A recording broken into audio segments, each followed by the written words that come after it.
एक बार भगवान शिव ने पार्वती जी को उनके पूर्व जन्म का स्मरण कराने के उद्देश्य से इस व्रत के महात्म्य की कथा कही थी। श्री भोले शंकर जी बोले, हे गौरी, पर्वतराज हिमालय पर स्थित गंगा के तट पर तुमने अपनी बाल्य अवस्था में 12 वर्षों तक अधोमुखी होकर घोर तप किया था। इतनी अवधि तुमने अन्न ना खाकर पेड़ों के सूखे पत्ते चबाकर व्यतीत किए। माघ की विकराल शीतलता में तुमने निरंतर जल में प्रवेश करके तप किया।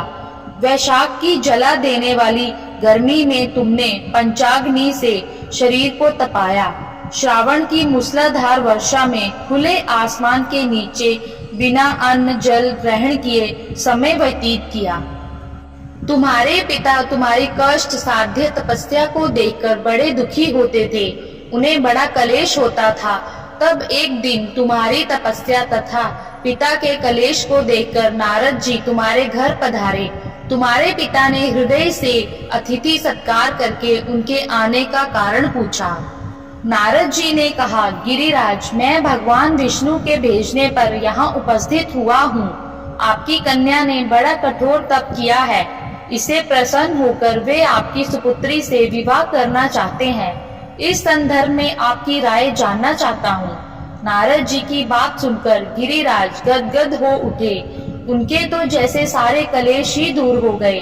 प्रसन्नचित्त होकर वे बोले, श्रीमान, यदि स्वयं विष्णु मेरी कन्या का वर्ण करना चाहते हैं तो भला मुझे क्या आपत्ति हो सकती है।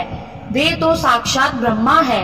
हे महर्षि, यह तो हर पिता की इच्छा होती है कि उसकी पुत्री सुख संपदा से युक्त पति के घर की लक्ष्मी बने। पिता की सार्थकता इसी में है कि पति के घर जाकर उसकी पुत्री पिता के घर से अधिक सुखी रहे। तुम्हारे पिता की स्वीकृति पाकर नारद जी विष्णु के पास गए और उनसे तुम्हारे ब्याह के निश्चित होने का समाचार सुनाया। मगर इस विवाह संबंध की बात जब तुम्हारे कान में पड़ी तो तुम्हारे दुख का ठिकाना ना रहा।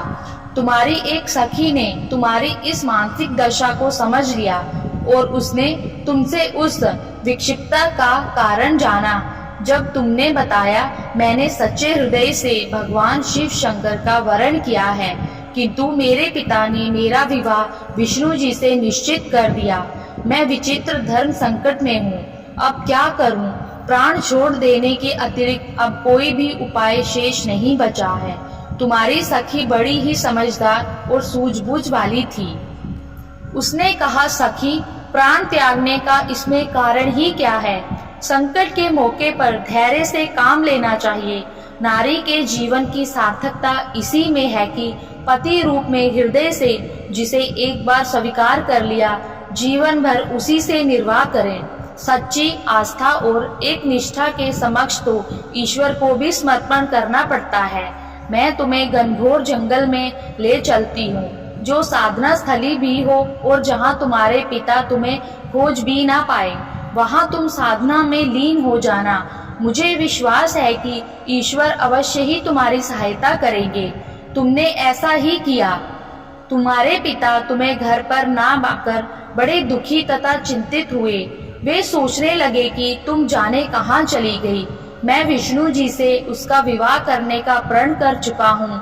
यदि भगवान विष्णु जी बारात लेकर आ गए और कन्या घर पर ना हुई तो बड़ा अपमान होगा।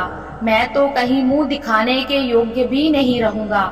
यही सब सोचकर गिरिराज ने जोर शोर से तुम्हारी खोज शुरू करवा दी। इधर तुम्हारी खोज होती रही और उधर तुम अपनी सखी के साथ नदी के तट पर एक गुफा में मेरी आराधना में लीन थी। भाद्रपद शुक्ल तृतीया को हस्त नक्षत्र था। उस दिन तुमने रेत के शिवलिंग का निर्माण करके व्रत किया। रात भर मेरी स्तुति के गीत गाकर जागी। तुम्हारी इस कष्ट साध्य तपस्या के प्रभाव से मेरा आसन डोलने लगा। मेरी समाधि टूट गई। मैं तुरंत तुम्हारे समक्ष जा पहुंचा और तुम्हारी तपस्या से प्रसन्न होकर तुमसे वर मांगने के लिए कहा। तब अपनी तपस्या के फल स्वरूप मुझे अपने समक्ष पाकर तुमने कहा, मैं हृदय से आपको पति के रूप में वर्ण कर चुकी हूँ। यदि आप सचमुच मेरी तपस्या से प्रसन्न होकर आप यहाँ पधारे हैं तो मुझे अपनी अर्धांगिनी के रूप में स्वीकार कर लीजिए। तब मैं तथास्तु कहकर कैलाश पर्वत पर लौट आया। प्रातः होते ही तुमने पूजा की समस्त सामग्री को नदी में प्रवाहित करके अपनी सहेली सहित व्रत का पारण किया। उसी समय अपने मित्र, बंधु व दरबारियों सहित गिरिराज तुम्हें खोजते खोजते वहां आ पहुँचे और तुम्हारी इस कष्ट साध्य तपस्या का कारण तथा उद्देश्य पूछा। उस समय तुम्हारी दशा को देखकर गिरिराज अत्यधिक दुखी हुए और पीड़ा के कारण उनकी आंखों में आंसू उमड़ आए थे। तुमने उनके आंसू पोंछते हुए विनम्र स्वर में कहा, पिताजी, मैंने अपने जीवन का अधिकांश समय कठोर तपस्या में बिताया है। मेरी इस तपस्या का उद्देश्य केवल यही था कि मैं महादेव को पति के रूप में पाना चाहती थी। आज मैं अपनी तपस्या की कसौटी पर खरी उतर चुकी हूँ। आप क्योंकि विष्णु जी से मेरा विवाह करने का निर्णय ले चुके थे, इसलिए मैं अपने आराध्य की खोज में घर छोड़कर चली आई। अब मैं आपके साथ इसी शर्त पर घर जाऊंगी कि आप मेरा विवाह विष्णु जी से ना करके महादेव जी से करेंगे। गिरिराज मान गए और तुम्हें घर ले आए। कुछ समय के पश्चात शास्त्रों के लिए गिरिराज मान गए और तुम्हें घर ले आए। कुछ समय के पश्चात शास्त्रों के साथ विधि विधान पूर्वक उन्होंने हम दोनों का विवाह सूत्र में बांध दिया। हे पार्वती, भाद्रपद की शुक्ल तृतीया को तुमने मेरी आराधना करके जो व्रत किया था, उसी के फल स्वरूप मेरा तुमसे विवाह हो सका। इसका महत्व यह है कि मैं इस व्रत को करने वाली कुंवारियों को मनोवांछित फल देता हूँ। इसलिए सौभाग्य की इच्छा करने वाली प्रत्येक युवती को यह व्रत पूरी एक निष्ठा तथा आस्था से करना चाहिए। धन्यवाद।